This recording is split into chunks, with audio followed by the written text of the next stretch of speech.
Olá, o Pauta Especial está no ar. No programa de hoje vamos falar aqui no estúdio sobre o número de devedores que está cada vez maior em todo o país. Mas o que pode ser feito para reverter essa situação? Um economista vai tirar algumas dúvidas sobre o assunto.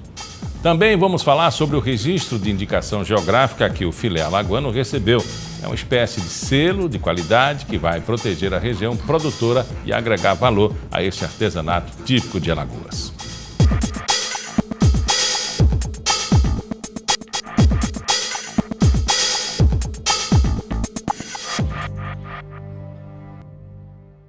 O número de brasileiros com conta em atraso está cada vez maior, segundo dados do Serviço de Proteção ao Crédito, o SPC, e da Confederação Nacional de Dirigentes Lojistas, o CNDL. Esses devedores representam cerca de 40% da população entre 18 e 95 anos. São mais de 58 milhões de pessoas nessa situação. Vamos conversar agora com a economista Luciana Caetano para tentar entender o que causa isso e quais as possíveis soluções. Primeiro, entender ser um devedor quanto mais não seria um processo natural do brasileiro nesse caso? Sim, agora o problema não é você lançar mão do crédito, o problema é quando você tem um comprometimento acima de 80% da renda, principalmente com financiamento de longo prazo, e aí quando você se depara com a elevação do desemprego ou da inflação, ou os dois juntos, você fica sem uma margem de ajuste para conseguir saldar os seus compromissos. Então, esse é o fenômeno que está acontecendo agora. Você teve uma redução na massa salarial, decorrente de uma elevação da taxa de desemprego, e, por outro lado, uma elevação da inflação que diminui já o poder de compra dos salários. Então, os dois elementos juntos, associado com o comprometimento da renda acima de 80%, faz com que esses compromissos cheguem a 100 ou mais, e aí o cobertor fica curto para você honrar todos os compromissos. O brasileiro é pós-graduado em inflação e também em dever, né? Ele é um compulsivo, comprador compulsivo. Essa margem aí do desemprego e a elevação também, e segundo comentários, esse final de mês chega já com a inflação menor, bem menor. Bom, alguns críticos dizem que isso foi tudo criado para o momento político. Até onde isso foi criado para o momento político, até onde o momento político criou isso e até onde isso vai? Até onde isso vai é uma resposta difícil de dar, Miguel. Agora, a minha avaliação é de que você tem uma crise política que se estende para a economia e que é responsável por uma elevação do desemprego, porque você imobiliza o país, porque as decisões ficam restritas a processos, a questões jurídicas, e aí alguns encaminhamentos que precisavam ser feitos na área da economia deixam de ser feitos, e é um boicote, claro, também ao governo, enfim, sem sombra de dúvida, há uma crise política que se estende sobre a economia, resultando numa elevação da taxa de desemprego. Obviamente, se o PIB não cresce, você deixa de gerar empregos, ou você perde, na verdade, né? A oferta de ocupações cai, e foi o que aconteceu recentemente. Você tem crescimento zero em 2014, negativo em 2015, e 2016 não se tem uma sinalização de que haja uma retomada do crescimento imediatamente, até que essa crise política seja debelada. Então, a gente não tem muita... Eu imagino que até 2018 a gente não tenha um cenário seguro para alavancar investimentos, porque independente de quem venha assumir o governo, penso eu que será de difícil administração, porque o país está dividido e essas correlações de força certamente vão estar aí nesse páreo, dificultando a gestão econômica do país. Considerando que o perfil de quem quer derrubar o governo e está conseguindo, está ligado muito às forças tradicionais, aos conservadores, à classe política mais fiel ao capitalismo, ao capital.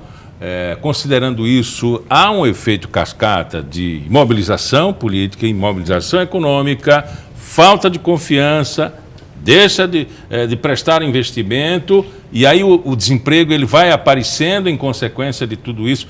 Há um efeito cascata a partir do primeiro momento? Olha, sem sombra de dúvida, você tem porque na política e economia, você sabe que as duas coisas estão lá imbricadas, né? E a gente tem uma correlação de força entre capital e trabalho que é histórica nas economias capitalistas de um modo geral, no Brasil não é diferente.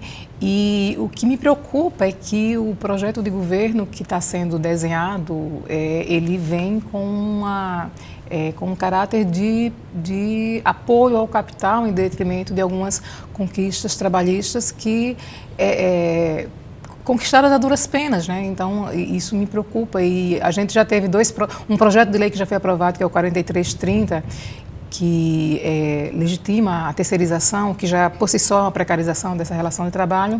E tem um 257, que é essa tentativa de negociação da dívida com os estados, que também impõe uma condição de flexibilização, de demissão, de não contratação, de não reajuste salarial, de alteração na Previdência. Então, isso tudo, na verdade, para mim, já é uma sinalização muito ruim do rumo que a gente está tomando para você fazer ajuste de contas e uma perda de autonomia também dos estados, caso esse projeto seja aprovado. Ele saiu da pauta temporariamente por conta dessa pressão política, mas esses dois projetos de lei, o 4330 já aprovado e o 257 de 2016, que está na pauta, já foi encaminhado para o Congresso,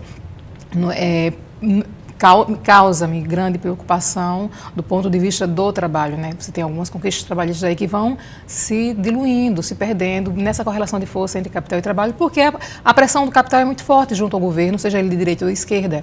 E o boicote vem como uma forma de pressão também, né, ao governo, seja lá quem for. E aí você tem, tentando assumir o governo, alguém que está aliado a esse capital, dizendo assim, olha, estou do lado de vocês, a gente vai cumprir tudo que for necessário para a concentração e a centralização, para que esse país se torne mais competitivo no mercado internacional. Isso é preocupante, porque aí você tem uma precarização ainda maior das relações de trabalho no país.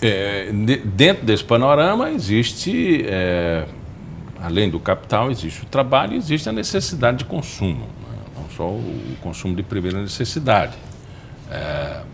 Grandes indústrias estão dando já férias coletivas. A recuperação da confiança, ela vem proporcionalmente à mudança do panorama político. Essa mudança que estão propondo agora, antes mesmo da eleição, ela vai trazer confiança? Eu não acredito que um governo que se constitua através desse caminho, ele consiga dar segurança aos investidores de um modo geral, principalmente no mercado internacional. E eu acho que, inclusive, isso demonstra a fragilidade da própria legislação brasileira, ou seja, a partir do momento que você tem um governo que se constitui a partir dos episódios últimos que a gente tem visto, me parece muito difícil que ele consiga passar a credibilidade a quem quer que seja no mercado nacional ou no mercado internacional. E eu não fico muito otimista, ainda que esse governo esteja declaradamente a serviço do capital.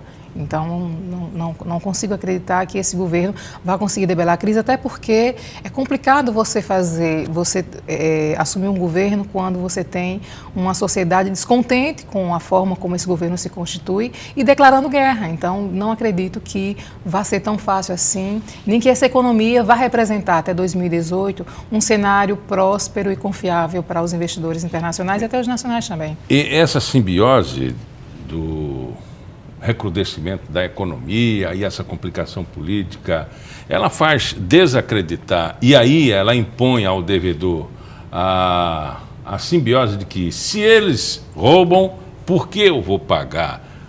O aspecto moral e ético, ele é ferido também?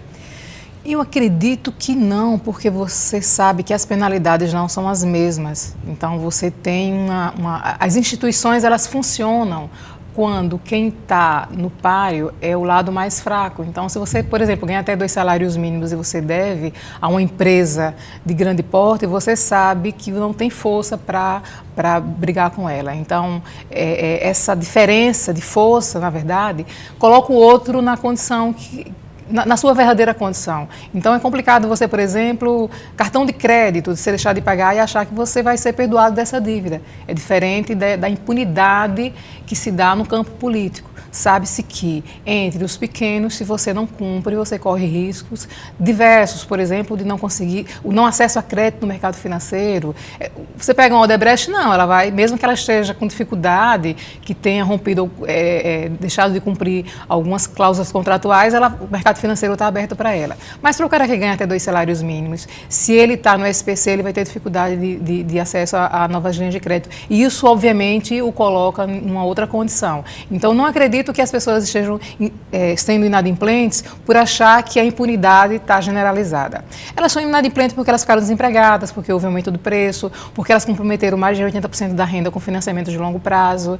Até porque, do ponto de vista moral, penso eu que o cara que ganha até 2 salários mínimos, ele faz parte moralmente de uma categoria diferente daqueles que estão hoje assumindo cargos no Congresso, por exemplo. E aí foge o controle da vontade dele, às vezes, pagar, né? Ele não quer ser insolvente, ele gosta de pagar. E tem penalidades, agora fugiu o controle, né? Tem penalidades que dificultam a sua vida. Então, por exemplo, se você faz o financiamento de casa própria e você passa 3 meses, o risco é de você perder o imóvel. E as pessoas têm essa clareza. Elas não deixam de pagar porque elas não querem. Elas não conseguem pagar. E outras... Água, luz, alimentação. A luz é cortada. Então, você pode ter impunidade para o grande, mas para o pequeno, a legislação funciona. E aí todo mundo sabe disso, o que faz com que as pessoas pensem 2 vezes. Elas não pagam porque realmente muitas ficaram desempregadas. A gente teve uma elevação significativa de preço em alimentação e transporte, por exemplo, que são 2 itens essenciais. Então, isso tudo faz com que, por exemplo, o plano de saúde, você tem uma elevação de idade, você muda de faixa etária, o teu plano sobe mais de 50%. Mas a gente também é muito iludido pela propaganda, né? Há um apelo, Às vezes não faz a feira, mas compra o celular. Pois é, a inversão de prioridades, né? E aí isso compromete mais ainda a renda. Se você não tem planejamento do orçamento familiar, obviamente que isso dificulta muito mais a sua vida. E então, o ideal seria que as pessoas não comprometessem mais do que 80% da renda, isso somando todas as despesas. Se você tivesse aí 20% para uma flexibilidade de uma elevação de preço ou de qualquer outra coisa, mas as pessoas não fazem, né, nem poupam. E aí, obviamente, para quem ganha até 2 salários mínimos, eu compreendo que isso é mais difícil, porque aí o cobertor é muito curto para as despesas que já são essenciais. Imagine para você fazer qualquer reserva, ou você abrir mão de comprometer 100% da renda, mas de qualquer modo, isso é necessário de modo que você evite rolagem de dívida ou pegar empréstimo para resolver uma outra dívida, que é o que tem acontecido. Conversamos com Luciana Caetano, economista. Muito obrigado pela entrevista. Eu que agradeço, Miguel. Um abraço.